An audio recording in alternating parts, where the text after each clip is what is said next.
આજે તો કયું ક્ષેત્ર બાકી છે મને બતાવો કે જ્યાં મહિલાઓ નથી? ક્યાં નથી મહિલાઓ? અરે મેં સુરત વર્કશોપ કરવા ગયો ને કિશોલ, તો એની બાજુમાં નજીક એક પેટ્રોલ પંપ હતો.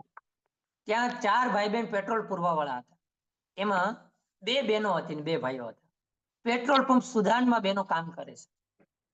આ હીરા ક્ષેત્રની વાત કરું તો ગામડાઓથી લઈને સિટી લેવલે 50% બહેનો કામ કરે છે હીરાનું.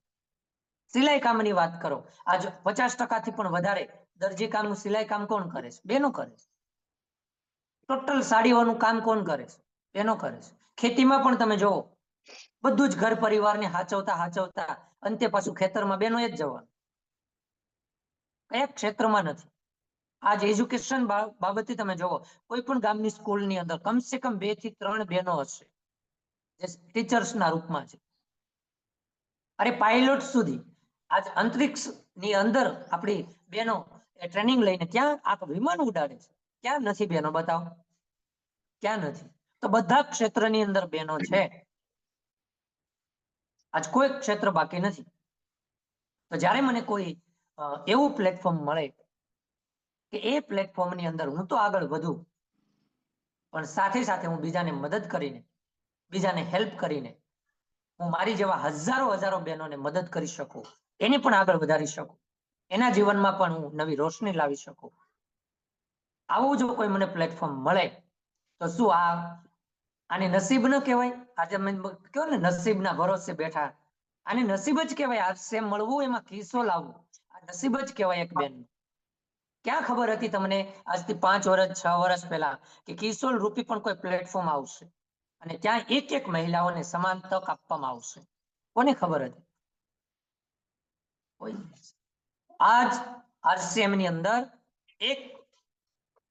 એક સ્વાતંત્ર્ય સેનાની બનીને જે દેશની મહિલાઓની જરૂર છે, આનું માર્ક કરીને, આનું એનાલિસિસ કરીને, આનું આખું મતલબ બધું જ જોઈને પ્રિયંકા મેં એક બીડું ઝડપ્યું કે કઈ બાબતે આજ મહિલાઓ પીડાય છે.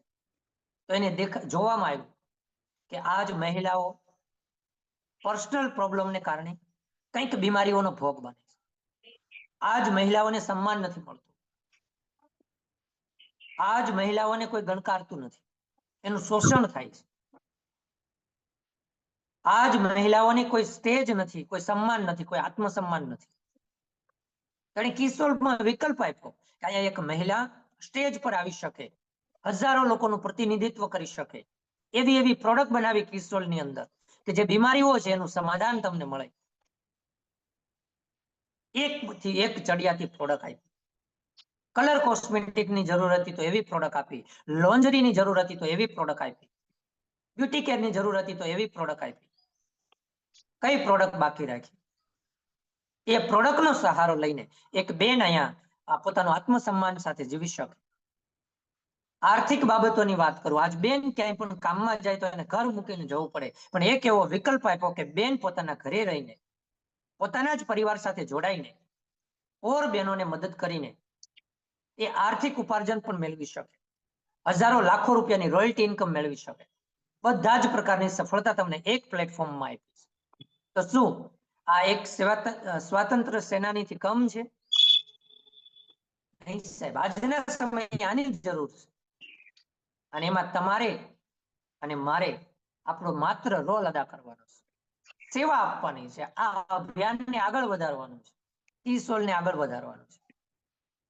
અને જ્યારે તમે કોઈ હાઇજીન કેમ્પ કરો, કોઈ હાઇજીન રેલી કરો, કોઈ 5, 15, 20, 25 બહેનોને ભેગા કરીને કિશોર પ્રત્યે, માહવારી પ્રત્યે, સ્વાસ્થ્ય પ્રત્યે, સ્વચ્છતા પ્રત્યે જ્યારે કોઈ બીજા બહેનોને જાગૃત કરો અને એનો જ્યારે અમને ફોટો મળે ને, ત્યારે રિયલ ખરા અર્થમાં અમને એવું થાય કે કંઈક તો એવું અમે જગાડી શક્યા કે એક બેન પોતાના ઘરેથી નીકળી અને કંઈક બહેનોને જગાડવા ઉપર, આ મિશન ઉપર કામ કરે છે.